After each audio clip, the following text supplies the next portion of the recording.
and welcome to Macros with Mythili, our weekly show where we take a hard look at all the major macroeconomic developments in India and overseas. This week, however, we're not going to restrict ourselves to any one development or issue. Instead, we're going to take a hard look at the Niti Aayog, which completed 100 days of its existence shortly before the Modi government completed a year of its existence, with none other than Bibek Debroy, member Niti Aayog, but also economist, writer, columnist, academic and a very colourful economist in a very dismal science. Welcome to the show, Vivek. Thank you so much for speaking with ET now on this Macros with Mythili. You know, there's a general sense that the Niti Aayog has been kind of relegated to the sidelines, and this has nothing to do really with the fact that resource allocation has been taken away post the setting up the Aayog, but something more than that. Is this perception valid? Well, only to a very limited extent, and I'll tell you why I'm saying only to a very limited extent. Part of the problem was that compared to the rest of the government, which came into being almost 1 year ago, Niti Aayog was a bit late in being formed. So there was a lack of information. Secondly, even after Niti Aayog got formed, there were some delays in getting our website going. So what I'm focusing on is partly there was a lack of information, not entirely of our doing. So people began to ask that what is Niti, what is it doing, what is it supposed to do, how is it different from the old planning commission. Today that information is out there. The second part is some of the stuff that Niti is supposed to do is contingent on recommendations that the chief ministers are going to make, and the deadline for that is the end of June. We'll probably talk about that. So until that happens, the meat of Niti doesn't happen. The third point I quickly want to mention, which is sometimes not appreciated by people outside, which is why I want to flag it, that Niti does not begin to function only because you've got a vice chairman and you've got a couple of members. You need staff below that. We have inherited about almost 900 people. They may or may not be suited. They have to be go back to wherever they came from. We need to get new people. Now all of that is going to take at least 1 month. Now this is, if you might call it, a supply side issue within Niti. So the role of Niti, as you see it, is completely different, because the Planning Commission earlier also did have a think tank role, and the idea was that the Niti Aayog would be Planning Commission minus the resource allocation. So the think tank role, you should have had the staff, but the feeling is that the Niti Aayog no longer has the voice in policy making that the earlier Planning Commission had. Well, I'll come back to that, but first I'm very averse to using the word planning, because the word planning is used in multiple senses. In the sense of the 5-year planning exercise, that's dead and gone, particularly after the recommendations of the 14th Finance Commission. The distinction between planned funds, non-planned funds, that no longer exist. It does not exist. But there's a historically planning role that the Planning Commission used to do, which fell into disuse, which is the perspective planning kind of thing. Now, the perspective planning kind of thing is very much part of Niti Aayog's cup of tea. What it means is, you look at 20 years down the line, 25 years down the line. This is where you want India to be. It may be in terms of human development indicators, it may be in terms of doing business indicators, whatever be those indicators. So you get those indicators, but India is not Delhi. So you go down, you disaggregate, you go down not only to the level of the states, which is the first layer, but you go down to the level of the districts, and if data permits, why not? 5 years down the line, you even go down to the level of the villages. In all of this, in getting India to that desired outcome, there is a role for public expenditure, and Niti's role is in evaluating that public expenditure, the schemes, suggesting tweaking, suggesting new schemes, linking, this is the much more difficult exercise, linking that public expenditure to tangible improvements and outcomes. The main reason why people think that Niti is powerless is because a large part of Niti's work involves discussions with the states, interactions with the states. You no longer have the stick and the carrot that you used to have earlier in terms of planned funds being routed through the Planning Commission, and I think it's desirable. So our clout comes about through what we do, through the intellectual inputs we provide, not financial. Now that does not happen overnight. So in a way, what I'm trying to say is that we have to establish our own credibility. And if people are criticizing, saying that, look, you haven't established that credibility, that's absolutely correct. But my response would be, give us a little bit more time. So you could just complete about 100 days, and so these talks with argumentative Indians, as it were, across the length and breadth of this country, has it really translated into anything concrete in these first 100 days, or is it much too early? Now you're moving away from Niti and talking about... talk about Niti itself, the Niti Aayog. In 100 days of existence, you've met so many chief ministers and, you know, politicians No, but from you across... see, I don't like, that's the reason I wanted this clarification, that whether you're talking about government or whether you're talking about Niti. Even for the government, I don't think the Prime Minister ever said that I'm going to accomplish all of these wonderful things in the first 100 days. I'm not even aware of his having ever used the word 100-day expression. The 100-day expression is important for people like you, people like I in my former incarnation when we working for the media. Any beginning, in something concrete, a beginning that has been made by the Niti Aayog? By the Niti Aayog? Yeah. Okay. Now, there are sort of 5 initiatives I want to flag. The first 3 involve chief ministers, and one must understand this. This is a very important mindset shift. There is no particular reason why anything should be decided in North Block. There is no particular reason why anything should be decided in PMO. There is no particular reason why anything should be decided in Delhi. Let the chief ministers decide. So we've got 3 groups of chief ministers. One is on the Swachh Bharat mission, one is on the centrally sponsored schemes, and the third one is on skill development. Now, the chief ministers are now going to recommend what should be done in the form of public intervention and public expenditure on these 3. And as I said earlier, as I didn't say, I indicated earlier, hinted at it earlier, that these chief ministers are going to submit their recommendations by the end of June. So after that, we know what these schemes that I referred to are going to be. There are, in addition, 2 additional internal task forces. These task forces are internal to Niti. They have nothing to do with chief ministers. One is on poverty reduction, and the second one is on reforming agriculture.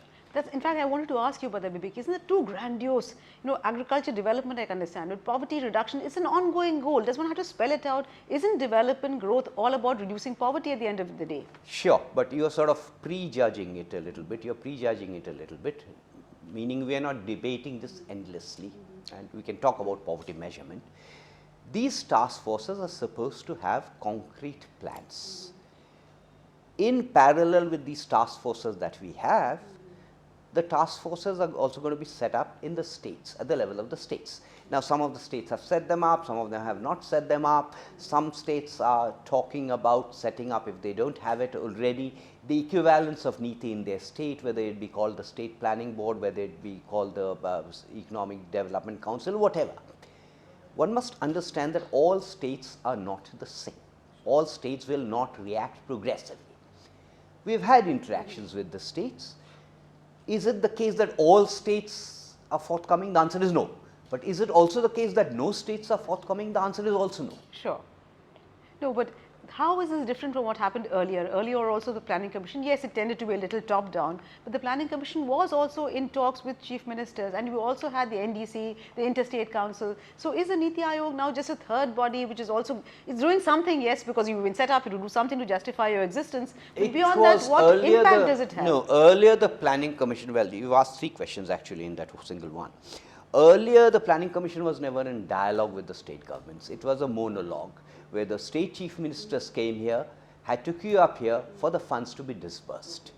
It was never a dialogue. It was not a two-way. It was never two-way. Today we are saying to the chief ministers and the state governments, you tell us what you want to do. You tell us how we can help you intellectually or otherwise, and we'll help you monitor, we'll help you evaluate, but it's for you to decide. We are not telling you anything. Now that's the first part. The 2 other issues you quickly mentioned. The first is the NDC. In a way, Niti is really NDC, or ought to be. But the NDC exists also. Yes. That's the reason I mentioned this, because the NDC was formally set up through a cabinet resolution. So there has to be a cabinet resolution which replaces NDC with, there's a formal procedure which replaces NDC with the governing council of Niti. Now that's still not happened, so as of today, as we speak, NDC ostensibly still exists, but there is no role for NDC because the governing council of Niti becomes that. The interstate council is legally a little bit more tricky, because much of the stuff that the interstate council was supposed to do is what we are going to do now, except that the interstate council is a constitutional body. It's a constitutional body, yes. So it has much more clout actually than the Niti Aayog. It has legally much more clout. In fact, We have not been, as you know only too well, we have not been set up statutorily, we have been set up through an executive order as the earlier planning commission was. But the interstate council being replaced, renamed or whatever, that's going to be a more complicated exercise because it requires a constitutional amendment, unlike the NDC, which is a simple cabinet resolution. And the cabinet, I mean the constitutional amendment is not going to happen easily, as we've seen with GST, which is much more important. So the interstate council is going to take a very long time before that happens. Though you talked about the Niti Aayog, and it's very good that you're finally dealing with states as partners rather than talking down to them, the fact is that one of the charges against the government, which I don't think is completely invalid, is that the present government has a very centralized style of functioning, and all decisions are taken typically in the PM. I could be corrected on this. And given that kind of a system, the Niti Aayog style of functioning is very different from the government style of functioning, in which case how much of interaction really will there be? How much of contribution can the Niti Aayog, which has a very decentralized way of functioning from what you tell me, how will that gel with the government's very centralized way of functioning? Well, you're presuming that the government has a very centralized style of functioning. And this is, we are getting into sort of vague generalization, so it's very difficult to pin this down. If I just look at media, let's leave ET out of it, non-ET media. Sure. Oh, we wanted the Big Bang reforms. Why aren't the Big Bang reforms happening? No, that I entirely agree. There's a agree. legislative process, there's a democratic process. And in India, Big Bangs won't work. So A, this person is dictatorial. If he doesn't behave in a dictatorial way, why isn't he behaving like a dictator? You can't have it both ways. Now, so far as this so-called centralized style of functioning is concerned, I have not confronted it. Okay. I have not confronted it in Niti. I have not confronted it in dealings with the PM or the PMO. So, perhaps you should ask the question to people who make this accusation and ask them exactly what they mean by that. Because the very fact that the centrally sponsored schemes, I am using that as an example, will be now decided on by the Chief Minister. And there is some progress, I know. That whether there is going to be a special category status or not will be decided on by the Chief Ministers is proof to the contrary, that instead of it being centralized, it's now being decentralized. But is the Niti Aayog consulted on important matters like, say, for instance, the report that the FDI in retail will not be permitted? The government seems to have taken a decision. Now, Niti Aayog, I mean, all the members are considered, of course, this is again a generalization or a subjective assessment, fairly right of center. So, one would assume that had the Niti Aayog been consulted, you'd have talked about all the merits of allowing FDI in retail. So, is the Niti Aayog consulted at all in these major decisions? Again, there is a time lag issue. Why am I flagging this time lag issue? Most consultations, not most, several consultations within government take place at the time of the budget being finalized. And the budget talks, the budget consultations and discussions normally happen, they begin around September. Around September, October, November, December, which is the height of the budget consultations, at least within the government, Niti was nowhere in the picture. Okay. So, there was no question of Niti being consulted at that stage, because Niti had not come into existence or the members had not joined. Niti really began to function from about February. Since February, are we consulted on issues that are important? The answer is yes. But that's a technical argument. It's such an important decision, even if typically, yes, all major decisions are taken up at the time of the budget and in September. When the government is going to decide on something so critical, would it not have been expected that they look at you have a think tank which is advising you on development, No, but you misunderstood reduction. what I said. You misunderstood what I Agreed. said. Niti Aayog was not there in September. Before February. Sure. But so now we are talking about the decision now. Now we are talking about now. You are again presuming that we are not consulted. You must appreciate again a very simple statement. If I am part of any organization, it doesn't have to be the government. I voice my views in private. It does not come out into the public domain. That's by virtue of being a member of any organization, whether it is government or outside. Had I been a freewheeling columnist for ET, I would have shut my mouth off. I agree. Now I shoot my mouth off but inside. Yes. And that's the nature of any organization, not just government. Naturally. So there are several issues. which I will not react to the specific one you mentioned. There are several issues on which we have consulted and we have given our views. Okay. So I'll read between the lines on this. But now let me shift to something that you had written. You know, you'd written a column before I think you were formally inducted, saying that about the Niti Aayog notification, that there were 7 issues that you felt the notification did not address. And if you do you want me to tell you what they, No, you remember them very well, that there's nobody to represent as far as the plan allocation is concerned, the distinction between plan allocation and non-plan, etc., etc. You had named 7, charges, quote, that the Niti Aayog, to your mind, did not fulfill. How do you react to them now? Are you satisfied? Have these compulsions been resolved? Yes, and I'll tell you why. When I wrote that column, none of us outside were privy to the recommendations of the Finance Commission. Okay. Yes, the recommendations had been submitted by the end of December, but until it was placed in Parliament, it did not come into the public domain. If you look at those reservations that I had out of the 7, the bulk of them sort of get tossed out of the window because the complete institutional background to that has been overturned. The plan versus non-plan distinction has gone. You've got untied funds. Still there in the budget. It should have gone from the budget as well, but the budget retained the distinction in plan and non-plan. It should have disappeared from the budget as well, but it was retained over there, which is why I think it was the timing of it. Okay, yeah, because it was the timing of it, because when you are finalizing the budget, you can't officially factor in the recommendations of the Finance Commission because they have not come into the public domain. So this was a transition kind of problem. There is a separate issue which I think the Finance Commission has not adequately addressed, which is that when you do a major institutional change like this, you need a process of transition. Overnight in the government system, you can't abolish the plan non-plan distinction. Yeah, sure. And I think the Finance Commission should have factored in some kind of transition period for this to happen. I'm not getting into the other argument, which is also a valid argument, which is the minute of dissent by Vijay Sen. I understand it, I don't empathize with it, which is that look, now you're going to get untied funds, but what is the guarantee that a state government has the capacity or the inclination to spend that money on something that's desirable? It is the same logic that if you can trust the people to elect a government, exactly. then That's why I said that I can understand it, but I don't sort of empathize. I don't empathize with it. But going back to the point you're making, is there is still a plan. That plan continues till 2017. You need a transition period. Today, the finance ministry, at least in this year's budget, it has effectively said that 42% is going to go as untied funds, but over and above this, there is this amount of money which in this year's budget will continue to go to the states. I am hazarding a guess that that will continue not just for this financial year, but for next financial year also, and the plan non-plan distinction will therefore finally go from 2017-18. But this is just my guess. Okay. So we didn't have, in fact, you talked about the plan, non-plan distinction and the fact that it will continue until 2017. Yeah, I'm hazarding a guess. Is that the reason why the Niti Aayog has been tasked with doing a mid-year review? Because one would have assumed that since the plan has lost relevance, what is the point of doing a costly mid-year review, which frankly nobody reads? Hardly anybody reads the plan document, nobody perhaps reads the mid-year review. So why are we wasting taxpayer money on that? Sure.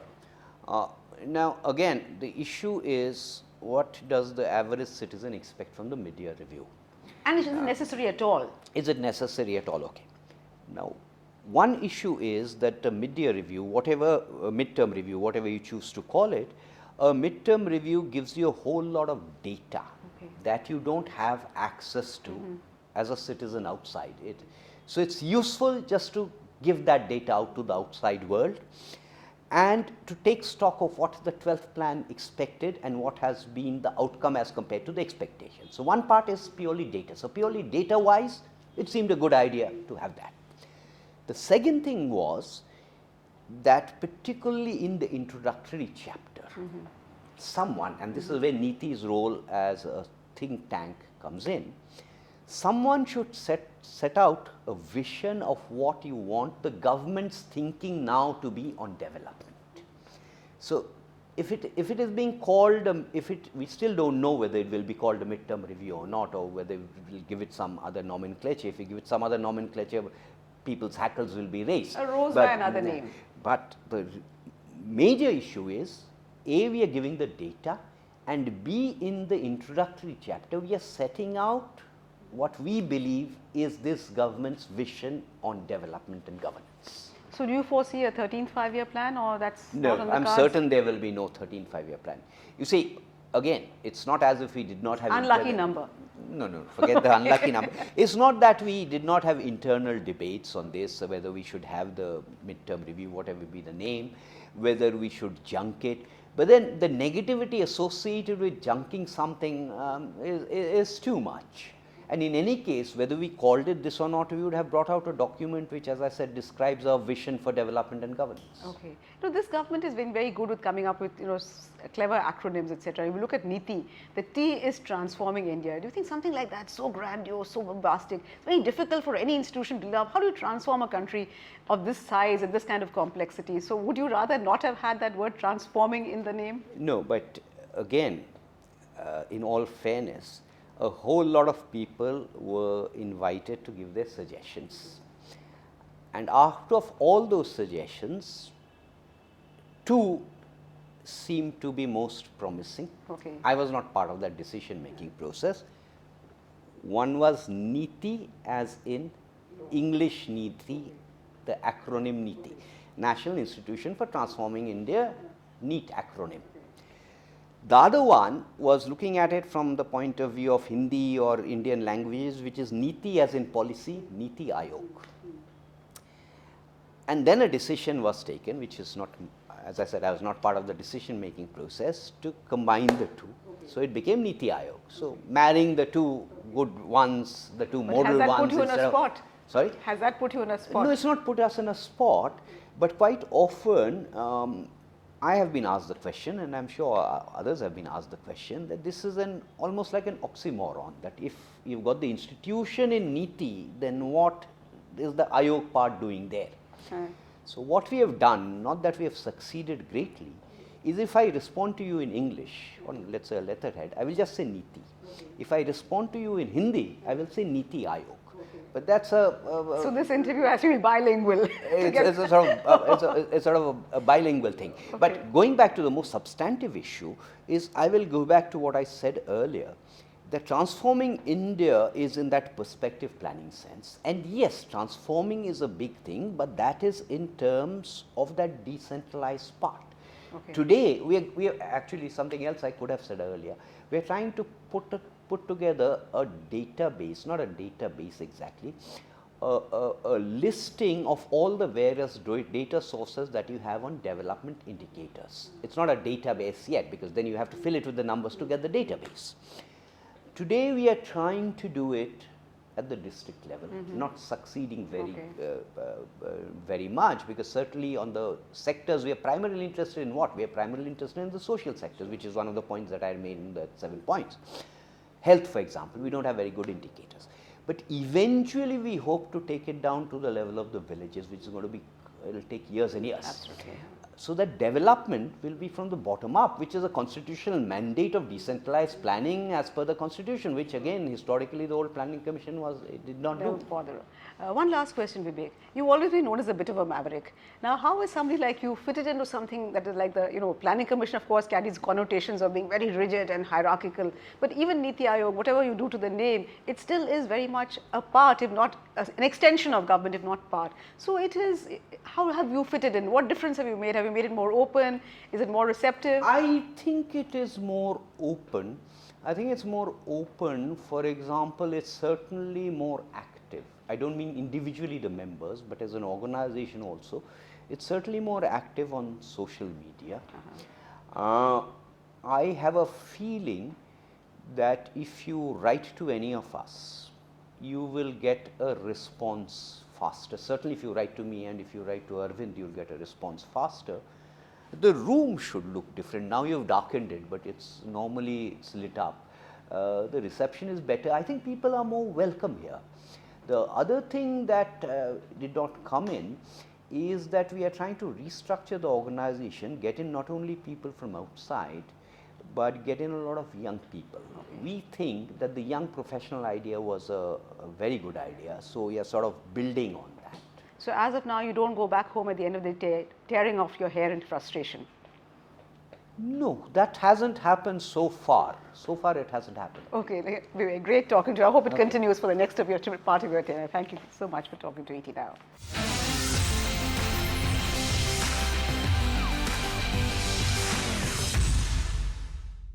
Find us on Facebook at facebook.com/etnow and don't forget to click the like button. You can also follow us on Twitter at etnowlive. To stay updated with all our programming, hit the subscribe button on our YouTube channel by logging on to youtube.com/user/etnow.